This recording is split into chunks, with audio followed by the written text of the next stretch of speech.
स्वागत है PTC news ਦੇ ਵਿਚਾਰ ਦਰਸ਼ਕਾਂ ਦਾ। ਮੈਂ ਹਰਪ੍ਰੀਤ ਸਿੰਘ, ਤੁਸੀਂ ਦੇਖ ਰਹੇ ਹੋ ਗਿਲਕੋ ਪ੍ਰੈਜ਼ੈਂਟਸ ਵਿਚਾਰ ਤਕਰਾਰ। ਇੱਕ ਅਹਿਮ ਮੁੱਦੇ ਤੇ ਵਿਚਾਰ ਚਰਚਾ ਲੈ ਕੇ ਤੁਹਾਡੇ ਸਾਹਮਣੇ ਇੱਕ ਵਾਰ ਫਿਰ ਤੋਂ ਹਾਜ਼ਰ ਹਾਂ। ਇੱਕ ਮੁੱਦਾ ਬਹੁਤ ਜ਼ਿਆਦਾ ਹਾਈਲਾਈਟ ਹੋਇਆ ਪਿਆ।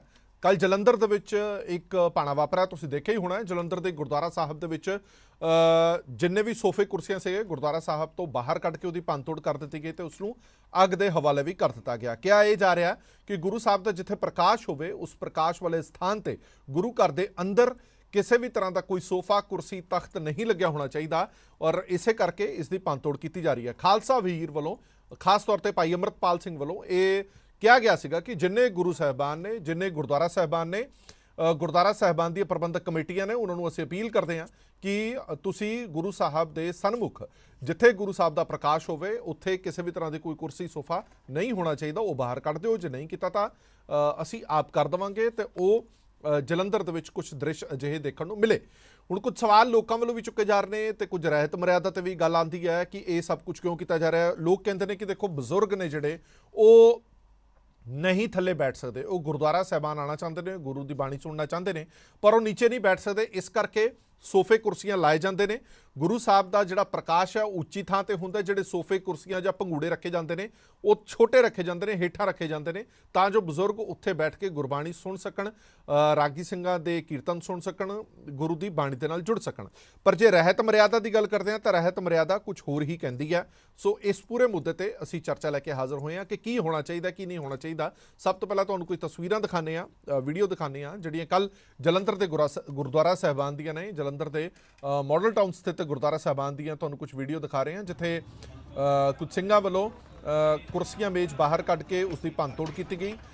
ਜਦੋਂ ਭੰਨਤੋੜ ਕੀਤੀ ਗਈ ਉਸ ਤੋਂ ਬਾਅਦ ਉਸ ਨੂੰ ਅੱਗ ਦੇ ਹਵਾਲੇ ਵੀ ਕਰ ਦਿੱਤਾ ਗਿਆ। ਇਹ ਤਸਵੀਰਾਂ ਨੇ ਜਿਹੜੀਆਂ ਤੁਸੀਂ ਦੇਖ ਰਹੇ ਹੋ ਗੁਰਦੁਆਰਾ ਸਾਹਿਬਾਨ ਦੇ ਅੰਦਰੋਂ ਸੋਫੇ ਕੁਰਸੀਆਂ ਕੱਢ ਕੇ ਉਸ ਨੂੰ ਅੱਗ ਦੇ ਹਵਾਲੇ ਕਰ ਦਿੱਤਾ ਗਿਆ। ਕਿਉਂਕਿ ਇਹ ਕਿਹਾ ਜਾ ਰਿਹਾ ਕਿ ਇਹ ਰਹਿਤ ਮਰਿਆਦਾ ਦੇ ਬਿਲਕੁਲ ਉਲਟ ਹੈ, ਗੁਰੂ ਸਾਹਿਬਾਨ ਦਾ ਨਿਰਾਦਰ ਹੈ, ਬੇਅਦਬੀ ਹੈ।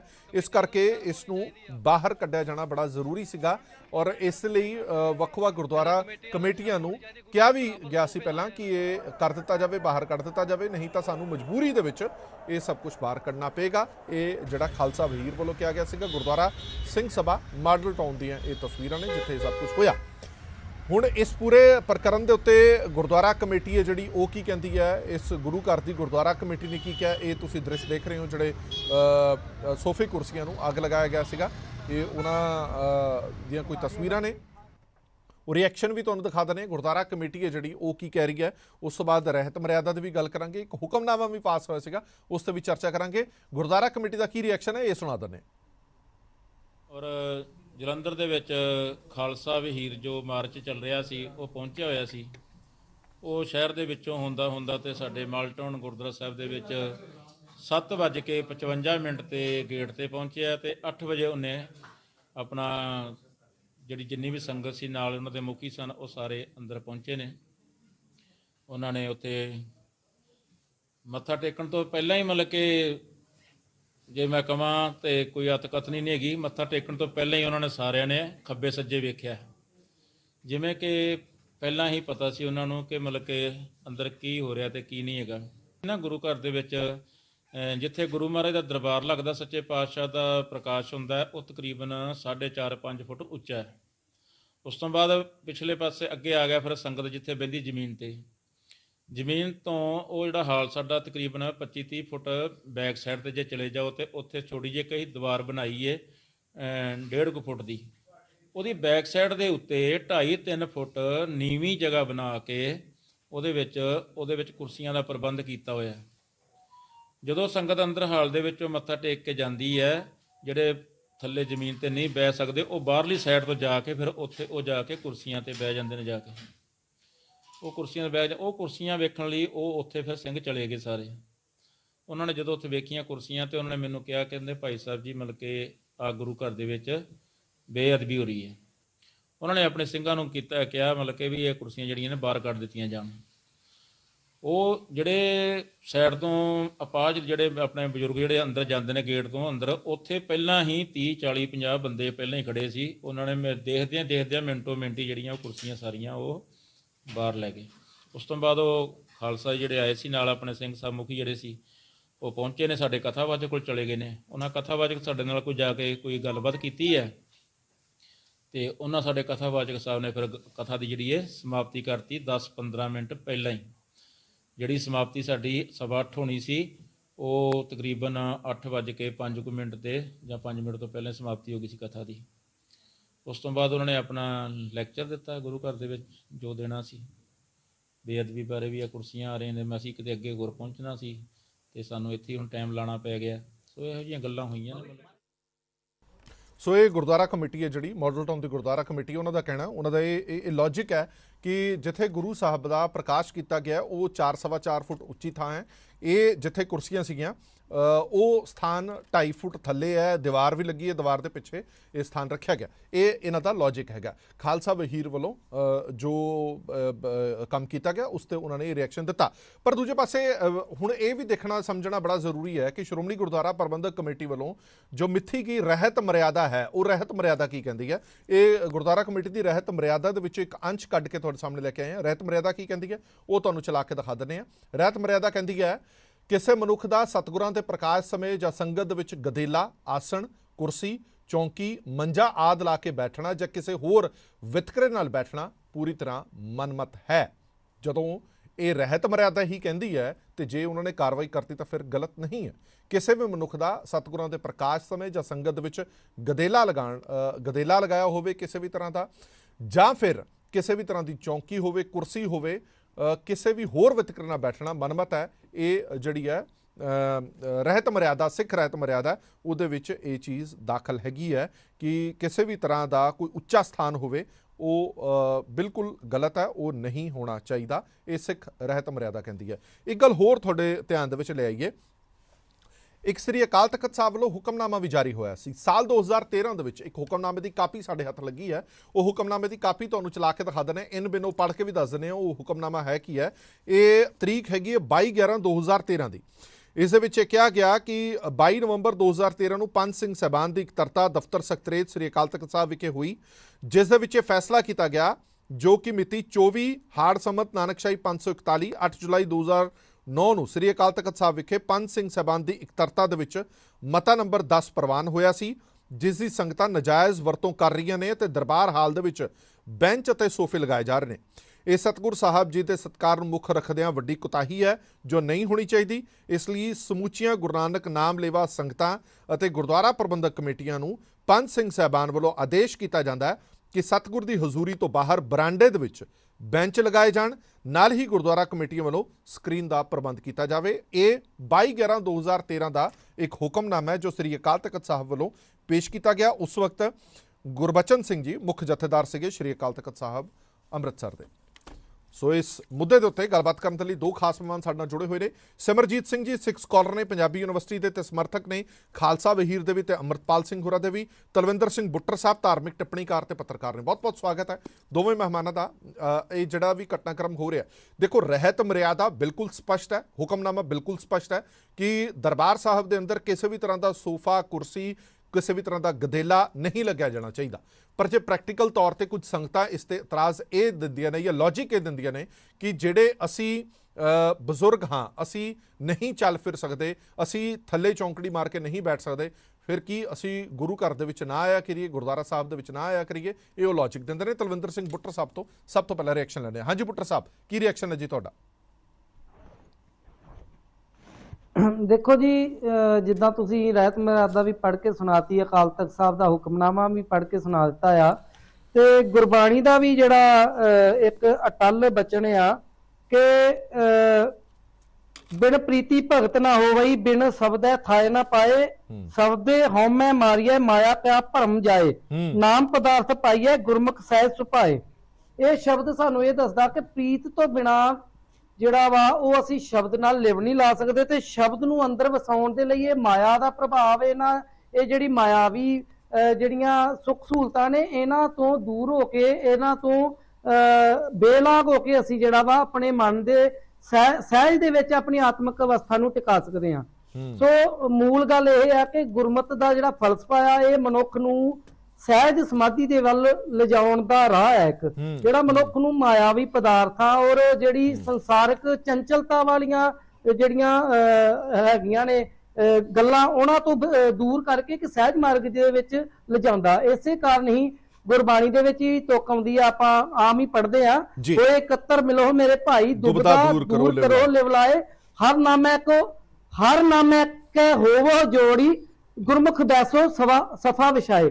ਗੁਰੂ ਸਾਹਿਬ ਨੇ ਉੱਥੇ ਸਫਾ ਵਿਛਾ ਕੇ ਬਹਿਣ ਦੀ ਗੱਲ ਕੀਤੀ ਆ, ਕੋਈ ਕੁਰਸੀਆਂ ਟੇਬਲ ਜਾਂ ਮੇਜ਼ ਲਾਉਣ ਦੀ ਗੱਲ ਨਹੀਂ ਕੀਤੀ। ਪਰ ਦੂਜੀ ਗੱਲ ਨਾਲ ਇਹ ਵੀ ਕਹਾਂਗਾ ਕਿ ਇਹ ਠੀਕ ਹੈ ਕਿ ਮਰਿਆਦਾ ਸਾਡੀ ਇਹ ਕਹਿੰਦੀ ਆ, ਪਰ ਮੈਨੂੰ ਲੱਗਦਾ ਕਿ ਜਿਸ ਤਰ੍ਹਾਂ ਦਾ ਕੱਲ ਘਟਨਾਕ੍ਰਮ ਵਾਪਰਿਆ, ਸਾਨੂੰ ਨਹੀਂ ਪਤਾ ਕਿ ਉਹ ਐਕਸ਼ਨ ਕਰਨ ਵਾਲੇ ਸਿੰਘਾਂ ਦੀ ਸੋਚ ਕੀ ਸੀਗੀ, ਕਿ ਉਹ ਉਹਨਾਂ ਦੀ ਸੋਚ ਹੜਦੁੰਗ ਮਚਾਉਣਾ ਸੀ ਜਾਂ ਸੱਚੀ ਮੁੱਚੀ ਮਰਿਆਦਾ ਨੂੰ ਲਾਗੂ ਕਰਵਾਉਣਾ ਸੀ। ਪਰ ਸਮਾਜ ਦੇ ਵਿੱਚ, ਸੰਸਾਰ ਦੇ ਵਿੱਚ ਉਹਦਾ ਪ੍ਰਭਾਵ ਪੂਰੀ ਤਰ੍ਹਾਂ ਪੋਜ਼ਿਟਿਵਲੀ ਨਹੀਂ ਗਿਆ, ਉਹਦਾ ਕਾਫੀ ਨੈਗੇਟਿਵ ਪ੍ਰਭਾਵ ਵੀ ਗਿਆ। ਮੈਨੂੰ ਏਦਾਂ ਲੱਗਦਾ ਕਿ ਇਹਦੀ ਬਜਾਏ ਜਿਹੜੀਆਂ ਰਹਿਤ ਮਰਿਆਦਾਵਾਂ ਦੇ ਵਿੱਚ ਇਹ ਗੱਲ ਠੀਕ ਹੈ ਕਿ ਜਦੋਂ ਤੋਂ ਪਦਾਰਥਵਾਦ ਦੀ ਬਹੁਤਾਤ ਹੋਈ ਆ, ਪੱਛਮੀ ਜੀਵਨ ਤਰਜਾ ਜਿਹੜੀਆਂ ਸਾਡੇ ਭਾਰਤੀ ਸਮਾਜ ਦੇ ਵਿੱਚ ਆਈਆਂ ਆ, ਸਾਡੇ ਜੀਵਨ 'ਚ ਬਹੁਤ ਸਾਰੇ ਵਿਗਾੜ ਆਏ ਆ। ਗੁਰਬਾਣੀ ਜਿਹੜੀ ਆ ਸਮੁੱਚੇ ਤੌਰ ਦੇ ਵਿੱਚ ਸਾਡੇ ਜੀਵਨ ਨੂੰ ਇੱਕ ਮਾਰਗਦਰਸ਼ਨ ਦਿੰਦੀ ਆ। ਅੱਛਾ ਬੁੱਟਰ ਸਾਹਿਬ ਇੱਕ ਛੋਟਾ ਜਿਹਾ ਸਵਾਲ ਦਾ ਜਵਾਬ, ਫਿਰ ਮੈਂ ਸਿਮਰਜੀਤ ਸਿੰਘ ਹੋਰਾਂ ਕੋਲ ਜਾਣਾ। ਇੱਕ ਸਵਾਲ ਦਾ ਜਵਾਬ, ਜਿਹੜੇ ਲੋਕ ਇਹ ਕਹਿੰਦੇ ਨੇ ਕਿ ਦੇਖੋ ਜਿਹੜੇ ਬਜ਼ੁਰਗ ਆਂਦੇ ਨੇ, ਬਜ਼ੁਰਗ ਨੀਚੇ ਚੌਂਕੜੀ ਮਾਰ ਕੇ ਨਹੀਂ ਬੈਠ ਸਕਦੇ,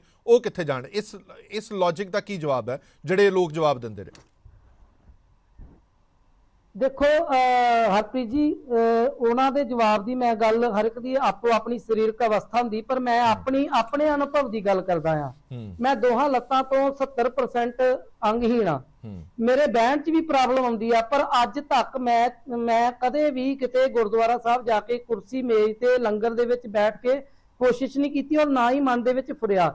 ਮੇਰੀ ਇਹ ਭਾਵਨਾ, ਮੈਂ ਇਹ ਨਹੀਂ ਕਹਿ ਰਿਹਾ ਕਿ ਸਾਰਿਆਂ ਤੇ ਲਾਗੂ ਹੁੰਦੀ ਹੈ, ਮੇਰੀ ਇਹ ਭਾਵਨਾ ਹੁੰਦੀ ਜਦੋਂ ਗੁਰੂ ਘਰ ਜਾਈਏ ਕਿ ਇੱਕ ਬੰਨੇ ਤੇ ਅਸੀਂ ਕਹਿੰਦੇ ਆ ਕਿ ਗੁਰੂ ਜਿਹੜਾ ਸਾਡਾ ਉਹ ਸਰਵ ਕਲਾ ਸਮਰੱਥ ਆ, ਉਹਦੀ ਬਾਣੀ ਜਿਹੜੀ ਆ ਸਰਵ ਰੋਗ ਕਾ ਔਖਦ ਨਾਮ ਆ, ਤਾਂ ਫਿਰ ਅਸੀਂ ਉੱਥੇ ਜਾ ਕੇ ਆਪਣਾ, ਕਿਉਂਕਿ ਇਹ ਸਾਰੀ ਮਾਨਸ, ਮੈਨੂੰ ਏਦਾਂ ਲੱਗਦਾ ਵੀ ਸਭ ਕੁਝ ਸਾਡੇ ਮਨ ਤੋਂ ਤੁਰਦਾ ਆ। ਸਾਡਾ ਰੋਗ ਦਾ ਸੰਬੰਧ, ਸਾਡੀ ਬਿਮਾਰੀ ਦਾ, ਸਾਡੀ ਸਰੀਰਕ ਦੁੱਖ ਦਰਦ ਦਾ ਸੰਬੰਧ ਵੀ ਮਨ ਤੋਂ ਤੁਰਦਾ, ਦਿਮਾਗ ਤੋਂ ਤੁਰਦਾ। ਅਸੀਂ ਜਦੋਂ ਮਨ ਦੇ ਤਲ ਦੇ ਵਿੱਚ ਸ਼ਰਧਾ ਦੇ ਵਿੱਚ ਭਿੱਜ ਕੇ ਜਾਂਦੇ ਗੁਰੂ ਘਰ ਦੇ ਵਿੱਚ, ਤਾਂ ਮੈਨੂੰ ਲੱਗਦਾ ਕਾਫੀ ਹੱਦ ਤੱਕ ਇਹ ਜਿਹੜੀ ਆ ਸਮੱਸਿਆ ਨਹੀਂ ਹੋਣੀ ਚਾਹੀਦੀ। ਪਰ ਨਾਲ ਹੀ ਜਿਹੜੇ ਬਹੁਤ ਜ਼ਿਆਦਾ ਸਰੀਰਕ ਤੌਰ ਤੇ ਅਸਮਰੱਥ ਵੀ ਨੇ, ਪਰ ਉਹਨਾਂ ਦੇ ਲਈ ਅਕਾਲ ਤਖਤ ਸਾਹਿਬ ਦੇ ਜਥੇਦਾਰ ਸਾਹਿਬ ਦਾ ਜਿਹੜਾ ਹੁਕਮਨਾਮਾ 2013 ਚ ਹੋਇਆ, ਉਹ ਮੈਨੂੰ ਲੱਗਦਾ ਬਹੁਤ ਸੰਤੁਲਿਤ ਹੁਕਮਨਾਮਾ ਆ। ਉਹਦੇ ਚ ਲਿਖਿਆ ਵੀ ਆ ਕਿ ਜਿਹੜੇ ਨਹੀਂ ਬਹਿ ਸਕਦੇ ਉਹ ਗੁਰਦੁਆਰਾ ਸਾਹਿਬ ਦੀ ਹਦੂਦ ਦੇ ਬਾਹਰ ਸਕਰੀਨ ਲਗਾਈ ਹੋਵੇ ਤੇ ਉੱਥੇ ਉਹਨਾਂ ਨੂੰ ਗੁਰੂ ਦਾ ਸ਼ਬਦ ਵੀ ਸੁਣਦਾ ਹੋਵੇ, ਰਾਗੀ ਸਿੰਘਾਂ ਦੇ ਮਹਾਰਾਜ ਦੇ ਦਰਸ਼ਨ ਵੀ ਉਹਦੇ ਤੇ ਹੋਣ, ਤੇ ਉਹ ਕੀਰਤਨ ਵੀ ਸਰਵਣ ਕਰ ਸਕੇ, ਤੇ ਗੁਰੂ ਘਰ ਦੇ ਵਿੱਚ ਬਰਾਬਰਤਾ ਦੀ, ਇੱਕ ਸਮਾਨਤਾ ਦੀ ਔਰ ਸਹਿਜ ਵਾਲੀ ਜਿਹੜੀ ਮਰਿਆਦਾ ਆ ਉਹ ਵੀ ਲਾਗੂ। ਚਲੋ ਮੈਂ ਸਿਮਰਜੀਤ ਹੋਰਾਂ ਤੋਂ ਇੱਕ ਕਰੈਕਸ਼ਨ ਲੈ ਲੈਣਾ। ਉਸ ਤੋਂ ਪਹਿਲਾਂ ਰਣਜੀਤ ਸਿੰਘ ਢੱਡਰੀਆਂ ਵਾਲੇ ਹੋਰਾਂ ਦਾ ਵੀ ਇੱਕ ਬਿਆਨ, ਇੱਕ ਸਟੇਟਮੈਂਟ ਆਈ, ਉਹ ਵੀ ਤੁਹਾਨੂੰ ਪੜ੍ਹ ਕੇ ਸੁਣਾ ਦਿੰਦੇ ਆ। ਉਹ ਕਹਿੰਦੇ ਨੇ ਕਿ ਜਿਹੜੀ ਮਾਈ ਪਿੱਛੇ ਕੁਰਸੀ ਤੇ ਬੈਠੀ ਹੈ, ਜਿਸ ਦੇ ਗੋਡੇ ਸੁੱਜੇ ਪਏ ਨੇ, ਉਸਨੇ ਕੀ ਬੇਅਦਬੀ ਕਰਨੀ ਹੈ? ਕੋਈ ਗੁਰੂ ਦਾ ਸ਼ਰੀਕ ਨਹੀਂ ਬਣਨਾ ਚਾਹੁੰਦਾ। ਇੱਥੇ ਹਰੇਕ ਦਾ ਮਨ ਕਰਦਾ ਕਿ ਚੌਂਕੜਾ ਮਾਰ ਕੇ ਹੇਠਾਂ ਬੈਠੇ, ਕੋਈ ਬਜ਼ੁਰਗ ਕੁਰਸੀ ਤੇ ਬੈਠੇ ਜਾਂ ਫੱਟੇ ਤੇ ਬੈਠੇ, ਇਸ ਨਾਲ ਬੇਅਦਬੀ ਨਹੀਂ ਹੁੰਦੀ। ਰਣਜੀਤ ਸਿੰਘ ਢੱਡਰੀਆਂ ਵਾਲੇ ਹੋਰਾਂ ਵੱਲੋਂ ਇੱਕ ਸਟੇਟਮੈਂਟ ਦਿੱਤੀ ਗਈ ਹੈ। ਕੱਲ ਦੀ ਪੂਰੀ ਘਟਨਾਕ੍ਰਮ ਤੋਂ ਬਾਅਦ ਸਿਮਰਜੀਤ ਸਿੰਘ ਕੋਲ ਚੱਲਦੇ ਹਾਂ। ਸਿਮਰਜੀਤ ਸਿੰਘ, ਤੁਸੀਂ ਕੀ ਸਮਝਦੇ ਹੋ ਕਿ ਲੋਕ ਕਹਿੰਦੇ ਨੇ ਕਿ ਜਿਹੜੀ ਉਹ ਗੱਲ ਕਰ ਰਹੇ ਨੇ ਭਾਈ ਅੰਮ੍ਰਿਤਪਾਲ ਦੀ, ਖਾਲਸਾ ਵੀਰ, ਉਹ ਗੱਲ ਬਿਲਕੁਲ ਠੀਕ ਹੈ ਕਿ ਗੁਰੂ ਸਾਹਿਬ ਦੇ ਅਦਬ ਸਤਕਾਰ ਦੇ ਸਾਹਮਣੇ ਕੋਈ ਵੀ ਨਹੀਂ ਹੋਣਾ ਚਾਹੀਦਾ, ਨਾ ਉਸ ਸਥਾਨ ਤੇ ਕੋਈ ਬੈਠਣਾ ਚਾਹੀਦਾ। ਪਰ ਨਾਲ ਇਹ ਕਹਿੰਦੇ ਨੇ ਕਿ ਜੋ ਉਹਨਾਂ ਵੱਲੋਂ ਜਿਸ ਤਰ੍ਹਾਂ ਦੀ ਕਾਰਵਾਈ ਕੀਤੀ ਗਈ, ਉਹਦਾ ਤਰੀਕਾ ਠੀਕ ਨਹੀਂ ਹੈ।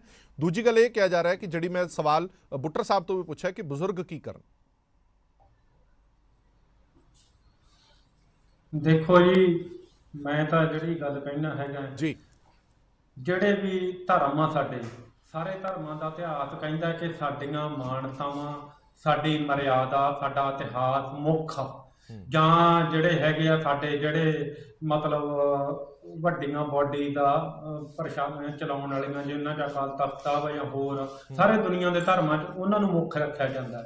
ਜਦੋਂ ਸਾਡੀਆਂ ਉਹ ਸਤਿਕਾਰਤ ਬਾਡੀ ਕਲੀਅਰ ਹੈ ਇਸ ਬਾਰੇ ਆਪਣੇ ਸ਼੍ਰੋਮਣੀ ਕਮੇਟੀ ਜਾਂ ਅਕਾਲ ਤਖਤ ਜਾਂ ਮਰਿਆਦਾ ਜਾਂ ਹੁਕਮਨਾਮੇ, ਫਿਰ ਜਾਂ ਤਾਂ ਇਹ ਗੱਲ ਉਹਨਾਂ ਕੋਲੇ ਦੁਬਾਰਾ ਜਾਣੀ ਚਾਹੀਦੀ ਹੈਗੀ ਆ, ਤੇ ਜਾਂ ਜਿਹੜਾ ਹੈਗਾ ਮਤਲਬ ਉਹਨਾਂ ਦੀ ਮੰਨ ਲੈਣੀ ਚਾਹੀਦੀ ਆ। ਪਰ ਮੈਨੂੰ ਬੜੇ ਖੇਦ ਨਾਲ ਕਹਿਣਾ ਪੈਂਦਾ ਕਿ ਇੱਕ ਤਰਕਵਾਦੀ ਪ੍ਰਚਾਰਕ ਜਿਹੜਾ ਮਤਲਬ ਮੈਂ ਉਹਨੂੰ ਤਰਕਵਾਦੀ ਪ੍ਰਚਾਰਕ ਹੀ ਕਹਿੰਦਾ, ਰਣਜੀਤ ਸਿੰਘ ਢੱਡਰੀਆਂ ਵਾਲਾ, ਕਿ ਉਹਨੂੰ ਗੁਰਬਾਣੀ ਦੀ ਮਰਿਆਦਾ ਦਾ ਜਾਂ ਅਕਾਲ ਤਖਤ ਸਾਹਿਬ ਦੇ ਹੁਕਮਨਾਮਿਆਂ ਦਾ ਪਤਾ ਨਹੀਂ। ਉਹ ਅਕਾਲ ਤਖਤ ਸਾਹਿਬ ਦੀ ਬਹੁਤੀ ਪ੍ਰਭਾਵ ਨਹੀਂ ਕਰਦੇ, ਤੇ ਉਹ ਆਪ ਹੁਦਰੀਆਂ ਟਿੱਪਣੀਆਂ ਦੇ ਰਹੇ ਹੈਗੇ ਆ। ਉਹਨਾਂ ਨੂੰ ਮੈਨੂੰ ਲੱਗਦਾ ਹੈਗਾ ਵੀ ਸੰਕੋਚ ਕੇ ਬੋਲਣਾ ਚਾਹੀਦਾ ਹੈਗਾ। ਇਹਨਾਂ ਚੀਜ਼ਾਂ ਬਾਰੇ ਸਾਡਾ ਪੂਰਾ ਇਤਿਹਾਸ ਦੇਖਣਾ ਚਾਹੀਦਾ। ਅੱਛਾ ਸਿਮਰਜੀਤ ਸਿੰਘ, ਤੁਸੀਂ ਜਿਹੜੀ ਉਹ ਗੱਲ ਛੜੀ ਹੈ ਕਿ ਕੀ ਤੁਹਾਨੂੰ ਵੀ ਇਹ ਲੱਗਦਾ ਹੈ ਕਿ ਇਸ ਮੁੱਦੇ ਤੇ ਦੁਬਾਰਾ ਸੋਚਣ ਦੀ ਜ਼ਰੂਰਤ ਹੈਗੀ ਹੈ, ਸਮਝਣ ਦੀ ਜ਼ਰੂਰਤ ਹੈਗੀ ਹੈ ਕਿ ਅਕਾਲ ਤਖਤ ਸਾਹਿਬ ਜਾਂ ਸ਼੍ਰੋਮਣੀ ਗੁਰਦੁਆਰਾ ਪ੍ਰਬੰਧਕ ਕਮੇਟੀ ਨੂੰ ਇਸ ਮੁੱਦੇ ਤੇ ਦੁਬਾਰਾ ਸੋਚਣ ਦੀ ਕੋਈ ਲੋੜ ਹੈਗੀ ਹੈ? ਕਿਉਂਕਿ ਬਹੁਤ ਸਾਰੇ ਲੋਕ ਕਹਿੰਦੇ ਨੇ ਕਿ ਹੁਣ ਸਰੀਰਕ ਅਵਸਥਾਵਾਂ ਪਹਿਲਾਂ ਵਰਗੀਆਂ ਨਹੀਂ ਰਹੀਆਂ, ਹੁਣ ਗੋਡਿਆਂ ਦੀ ਸਮੱਸਿਆ, ਇਹ ਉਹ ਸਮੱਸਿਆ ਉਹ ਬਹੁਤ ਜ਼ਿਆਦਾ ਹੈਗੀ ਹੈ। ਕਿ ਤੁਹਾਨੂੰ ਵੀ ਇਹ ਲੱਗਦਾ ਬਤੌਰ ਸਿੱਖ ਸਕਾਲਰ ਕਿ ਇਸ ਮੁੱਦੇ ਤੇ ਸੋਚਣਾ ਚਾਹੀਦਾ? ਦੇਖੋ, ਮੈਂ ਸਿੱਖ ਸਪਿਰਿਟ ਦੀ ਸਟੱਡੀ ਕਰਦਾ ਹੈਗਾ ਜੀ। ਮੇਰੇ ਖਿਆਲ 'ਚ ਤਾਂ ਜੋ ਹੋ ਚੁੱਕਾ ਹੈਗਾ, ਜੋ ਹੁਣ ਤਾਈਂ ਬਹੁਤ ਸਾਡੀ ਮਰਿਆਦਾ 125-30 ਬਹੁਤ ਐਮੀਨੈਂਟ ਸਕਾਲਰ ਦਾ, ਜਿਹੜੇ ਉਹਨਾਂ ਨੇ 17-18 ਸਾਲ ਕੰਮ ਕਰਕੇ ਗੁਰ ਇਤਿਹਾਸ ਦੀ ਸਟੱਡੀ ਕਰਕੇ ਬਣਾਈ ਆ, ਉਹ ਸਾਰਾ ਕੁਝ ਕਲੀਅਰ ਹੋ ਚੁੱਕਾ ਹੈ। ਫਿਰ ਵੀ ਜੇ ਕੋਈ ਚਾਹੁੰਦਾ ਹੈਗਾ ਤੇ ਅਕਾਲ ਤਖਤ ਸਾਹਿਬ ਤੇ ਦੁਬਾਰੇ ਮੁੱਦਾ ਜਾ ਸਕਦਾ ਹੈ। ਪਰ ਮੈਨੂੰ ਇੱਕ ਗੱਲ ਦਾ ਹੋਰ ਇਸ ਗੱਲ ਦਾ ਖੇਦ ਆ ਕਿ ਜਿਹੜੇ ਕਹਿੰਦੇ ਆ ਮਤਲਬ ਅਸਮਰਥਾ ਜਤਾ ਰਹੇ ਹੈਗੇ ਆ ਵੀ ਹੁਣ ਕੌਮ ਇਹੋ ਜਿਹੀ ਨਹੀਂ ਰਹੀ, ਉਹ ਮਤਲਬ ਇੱਕ ਇਹ ਜਿਹੜਾ ਕਹਿਣਾ ਚਾਹੁੰਦੇ ਹੈਗੇ ਆ ਵਰਲਡ ਲੈਵਲ ਤੇ ਸੰਗਤ ਨੂੰ ਵੀ ਹੁਣ ਸਿੱਖ ਬਹੁਤ ਕਮਜ਼ੋਰ ਹੋ ਗਿਆ, ਜਾਂ ਮਤਲਬ ਵੀ ਅਸੀਂ ਇੱਕ ਬਿਮਾਰਾਂ ਦੀ ਕੌਮ ਹੋ ਗਏ ਆ। ਇਹੋ ਜਿਹੀਆਂ ਮਤਲਬ ਹਲਕੀਆਂ ਟਿੱਪਣੀਆਂ ਕਰਨ ਤੋਂ ਵੀ ਸੰਗ ਕਰਨੀ ਚਾਹੀਦੀ ਆ। ਇਹ ਜਿਹੜੀ ਪ੍ਰੋਬਲਮ ਆਈ ਹੈਗੀ ਆ, ਜਾਂ ਸਾਡੇ ਮਤਲਬ ਸਰੀਰ ਨੂੰ ਬਹਾਨਾ ਬਣਾ ਕੇ 20-25 ਸਾਲ ਪਹਿਲਾਂ ਤੋਂ ਹੀ ਇਹ ਪ੍ਰੋਬਲਮ ਆਈ, ਉਦੋਂ ਪਹਿਲਾਂ ਇਹ ਪ੍ਰੋਬਲਮ ਹੈ ਨਹੀਂ ਸੀ। 20-25-15-20 ਸਾਲ ਤੋਂ ਹੀ ਜਿਹੜੀਆਂ ਕੁਰਸੀਆਂ ਲੱਗਣੀਆਂ ਸ਼ੁਰੂ ਹੋਈਆਂ ਤੇ ਮਨਮਤ ਹੋਣੀ ਸ਼ੁਰੂ ਹੋਈ ਆ। ਜਦੋਂ ਅਸੀਂ ਵੱਡੇ ਘਲੂ ਘਰੇ ਸਮੇਂ ਦੇਖਦੇ, ਛੋਟੇ ਘਲੂ ਘਰੇ ਸਮੇਂ ਦੇਖਦੇ ਆ, ਫੱਟੜ ਸਿੱਖਾਂ ਨੇ ਜਿਹੜੇ ਵੱਡੇ ਗਏ ਆ, ਉਹਨਾਂ ਨੇ ਤਾਂ ਕਦੇ ਇਹੋ ਜਿਹੇ ਘਟੀਆ ਲੌਜਿਕ ਦਿੱਤੇ ਨਹੀਂ ਗੇ ਜਿਹੜੇ ਹੁਣ ਦਿੱਤੇ ਜਾ ਰਹੇ ਹੈਗੇ ਆ। ਨਾ ਹੀ ਮਤਲਬ ਸਾਡੇ ਜਿਹੜਾ ਇਸ ਸਦੀ 'ਚ ਵੱਡੇ ਸਕਾਲਰ ਆ ਭਾਈ ਵੀਰ ਸਿੰਘ, ਜਿਹੜੇ ਵੱਡੇ ਸਿੱਖ ਨਾਇਕ ਚਿੱਤਰਦੇ ਆ, ਸੁੰਦਰੀ ਜਾਂ ਵਿਜੇ ਸਿੰਘ ਦੇ ਨਾਮ ਵਰਗੇ, ਉਹਨਾਂ ਦੇ ਵਿੱਚ ਕੋਈ ਇਹੋ ਜਿਹੀ ਢੈਂਦੀ ਕਲਾ ਵਾਲੀ ਗੱਲ ਨਹੀਂ ਆਈ। ਤੇ ਮੈਨੂੰ ਲੱਗਦਾ ਇਹ ਜਿਹੜੇ ਨਾ ਹੀਣੇ ਜੇ ਮਤਲਬ ਗੱਲਾਂ ਕਰਦੇ, ਢੈਂਦੀ ਕਲਾ ਵਾਲੀਆਂ ਗੱਲਾਂ ਕਰਨੀਆਂ ਮੈਨੂੰ ਪਸੰਦ ਨਹੀਂ। ਠੀਕ ਹੈ, ਚਲੋ ਮੈਂ ਇੱਕ ਵਾਪਸ ਤੁਹਾਡੇ ਕੋਲ ਆਣਾ, ਬੁੱਟਰ ਸਾਹਿਬ ਕੋਲ ਇੱਕ ਫਟਾਫਟ ਰਿਐਕਸ਼ਨ ਲੈ ਲਈਏ, ਕਿਉਂਕਿ ਬਹੁਤ ਸਾਰੇ ਲੋਕ ਕਹਿੰਦੇ ਨੇ ਕਿ ਤੁਹਾਡੀ ਮਨਸ਼ਾ ਸਾਫ਼ ਹੋ ਸਕਦੀ ਹੈ, ਤੁਹਾਡੀ ਮਨਸ਼ਾ ਠੀਕ ਹੋ ਸਕਦੀ ਹੈ, ਪਰ ਤਰੀਕਾ ਠੀਕ ਨਹੀਂ। ਗੁਰਦੁਆਰਾ ਕਮੇਟੀ ਦੇ ਪ੍ਰਧਾਨ ਸਾਹਿਬ ਨੇ ਜਿਹੜੇ, ਉਹਨਾਂ ਦਾ ਵੀ ਤੁਸੀਂ ਬਿਆਨ ਸੁਣਿਆ, ਉਹ ਕਹਿੰਦੇ ਨੇ ਕਿ ਸਾਨੂੰ ਇੱਦਾਂ ਲੱਗਿਆ ਕਿ ਉਹ ਪਹਿਲਾਂ ਸੋਚ ਸਮਝ ਕੇ ਹੀ ਆਏ ਸੀਗੇ ਕਿ ਇੱਦਾਂ ਦੀ ਕਾਰਵਾਈ ਕਰਨੀ ਹੈ, ਜੇ ਸਾਨੂੰ ਕਿਹਾ ਜਾਂਦਾ ਤਾਂ ਅਸੀਂ ਹਟਾ ਦਿੰਦੇ ਉਹ ਚੀਜ਼ਾਂ। ਪਰ ਸਵਾਲ ਇਹ ਖੜਾ ਹੁੰਦਾ ਕਿ ਉਹਨਾਂ ਨੇ ਤਾਂ ਪਹਿਲਾਂ ਹੀ ਕਿਹਾ ਸੀ, ਪਹਿਲਾਂ ਕਿਉਂ ਨਹੀਂ ਹਟਾਈ ਗਿਆ? ਸ੍ਰੀ ਅਕਾਲ ਤਖਤ ਸਾਹਿਬ ਦਾ ਹੁਕਮਨਾਮਾ ਬੜਾ ਕਲੀਅਰ ਹੈ, ਰਹਿਤ ਮਰਿਆਦਾ ਬਿਲਕੁਲ ਕਲੀਅਰ ਹੈ। ਉਸਦੇ ਬਾਵਜੂਦ ਜੇ ਅਸੀਂ ਇਹ ਚੀਜ਼ਾਂ ਨਾ ਮੰਨੀਏ ਤਾਂ ਫਿਰ ਅਸੀਂ ਕੀ ਉਡੀਕ ਕਰਦੇ ਹਾਂ ਕਿ ਕੋਈ ਕੁਝ ਹੋਵੇ, ਘਟਨਾਕ੍ਰਮ, ਤਾਂ ਹੀ ਇਹ ਸਾਰਾ ਕੁਝ ਸੈੱਟ ਹੋਊਗਾ? ਬੁੱਟਰ ਸਾਹਿਬ, ਮੈਂ ਜਿਵੇਂ ਪਹਿਲਾਂ ਕਿਹਾ ਕਿ ਤੁਹਾਨੂੰ ਲੱਗਦਾ ਹੈ ਕਿ ਕੋਈ ਹੋਰ ਤਰੀਕਾ ਵੀ ਹੋ ਸਕਦਾ ਸੀਗਾ, ਇਸ ਤਰੀਕੇ ਤੋਂ ਬਿਹਤਰ ਵੀ ਕੋਈ ਤਰੀਕਾ ਹੋ ਸਕਦਾ ਸੀਗਾ ਕਿ ਗੁਰਦੁਆਰਾ ਕਮੇਟੀ ਨੂੰ ਇੱਕ ਵਾਰ ਇਹ ਕਿਹਾ ਜਾ ਸਕਦਾ ਸੀਗਾ ਕਿ ਇਹਨੂੰ ਹਟਾ ਦਿਓ ਅੱਜ ਦੇ ਅੱਜ ਹੀ, ਹੁਣੇ ਦੇ ਹੁਣੇ ਹੀ, ਨਹੀਂ ਤਾਂ ਦੁਬਾਰਾ ਸਾਨੂੰ ਮਜਬੂਰਨ ਇਹ ਚੀਜ਼ਾਂ ਹਟਾਉਣੀਆਂ ਪੈਣਗੀਆਂ, ਜਾਂ ਜੋ ਕਾਰਵਾਈ ਕੀਤੀ ਹੈ ਠੀਕ ਹੈ? ਦੇਖੋ ਹਰਪ੍ਰੀਤ ਜੀ, ਗੁਰਬਾਣੀ ਜਿਹੜੀ ਹੈ ਨਾ, ਜਾਂ ਸਾਨੂੰ ਗੁਰਮਤ ਦਾ ਜਿਹੜਾ ਮਾਰਗ ਆ, ਉਹ ਮਨੁੱਖ ਨੂੰ ਸਭ ਤੋਂ ਵੱਧ ਜ਼ੋਰ ਮਨੁੱਖ ਨੂੰ ਵਿਵੇਕਸ਼ੀਲ ਬਣਨ ਤੇ ਦਿੰਦਾ ਆ।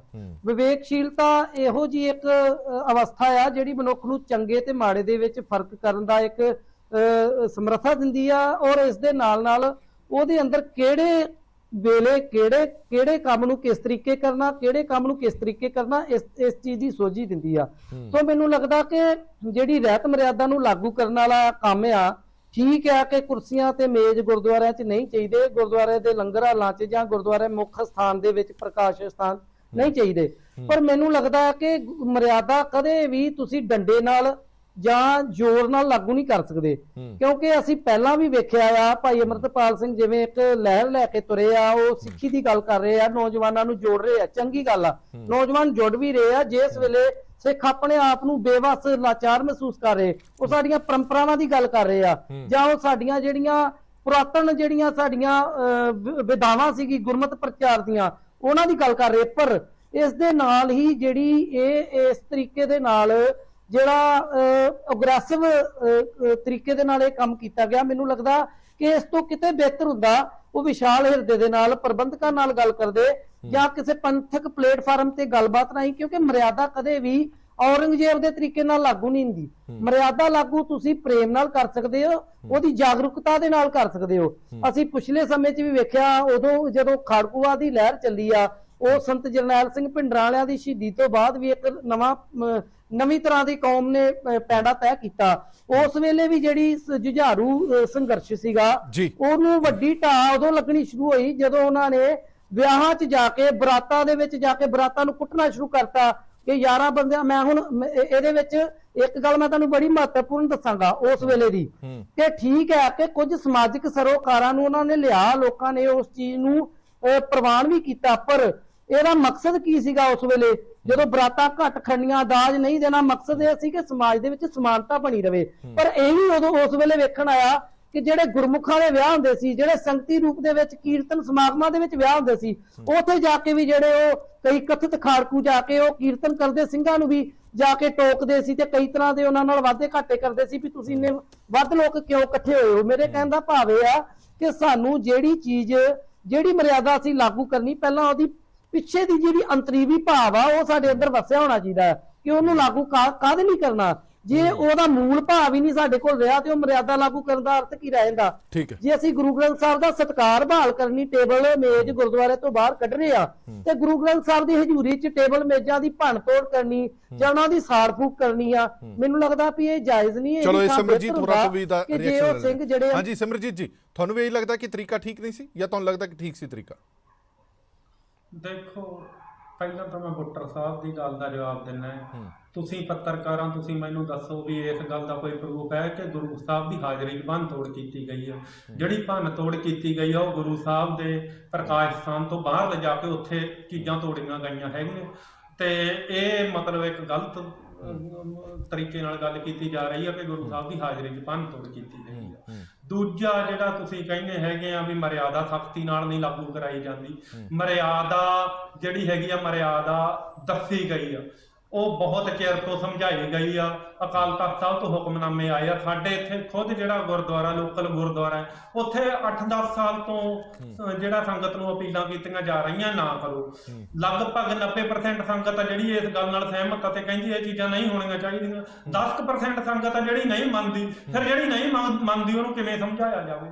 ਦੂਜਾ ਮੈਂ ਇਹ ਕਹਿਣਾ, ਜਦੋਂ ਸਾਡੇ ਵੱਡਿਆਂ ਤੋਂ ਸਿੱਖੋ ਸਤਿਕਾਰਤ ਜਿਹੜੀਆਂ ਹਸਤੀਆਂ ਸੰਤ ਗੁਰਬਚਨ ਸਿੰਘ ਜੀ ਖਾਲਸਾ ਭਿੰਡਰਾਂ ਵਾਲੇ ਦਮਦਮੀ ਟਕਸਾਲ ਵਾਲੇ, ਜਿਹੜੇ ਸੰਤ ਗਿਆਨੀ ਜਰਨੈਲ ਸਿੰਘ ਜੀ ਖਾਲਸਾ ਭਿੰਡਰਾਂ ਵਾਲਿਆਂ ਤੋਂ ਪਹਿਲਾਂ ਸੀਗੇ, ਉਹਨਾਂ ਦੇ ਜਥੇ ਦੇ ਸਿੰਘ ਕਿੰਨੇ ਕੁ ਮਤਲਬ ਉੱਚੇ ਸਿੰਘ ਹੋਣਗੇ ਤੁਸੀਂ ਦੇਖੋ। ਜੇ ਕਿਸੇ ਸਿੰਘ ਤੋਂ ਕੋਈ ਗਲਤੀ ਹੋ ਜਾਂਦੀ ਸੀ ਉਹਨੂੰ ਇੱਕ ਵਾਰੀ ਦੱਸਣ ਤੋਂ ਬਾਅਦ ਜੇ ਕੋਈ ਦੁਬਾਰਾ ਕਰਦਾ ਸੀ, ਇਹ ਵੀ ਰਿਕਾਰਡ 'ਚ ਆਇਆ ਹਿਸਟਰੀ 'ਚ ਵੀ ਉਹਦੀ ਫਿਰ ਬਹੁਤ ਜਿਹੜੀ ਹੈਗੀ ਉਹਨੂੰ ਮਤਲਬ ਕੁੱਟਿਆ ਵੀ ਜਾਂਦਾ ਸੀਗਾ ਵੀ ਤੂੰ ਭਾਈ ਆਗਿਆ ਕਿਉਂ ਕੀਤੀ ਕਿਸੇ ਮਰਿਆਦਾ ਦੀ ਜਾਂ ਕੋਈ। ਫਿਰ ਜਿਹੜੇ ਹੈਗੇ ਆ ਜਿਉਂਦੀਆਂ ਕੌਮਾਂ ਐਂ ਜਿਹੜੀਆਂ ਚੱਲਦੀਆਂ ਹੁੰਦੀਆਂ ਉਹ ਸੋਸ਼ਲ ਡਿਸਿਪਲਿਨਸ ਨੂੰ ਨਹੀਂ ਦੇਖਦੀਆਂ ਹੁੰਦੀਆਂ, ਉਹਨਾਂ ਨੇ ਆਪਦੀ ਗੁਰੂ ਦੀ ਮਰਿਆਦਾ ਦੇਖਣੀ ਆ।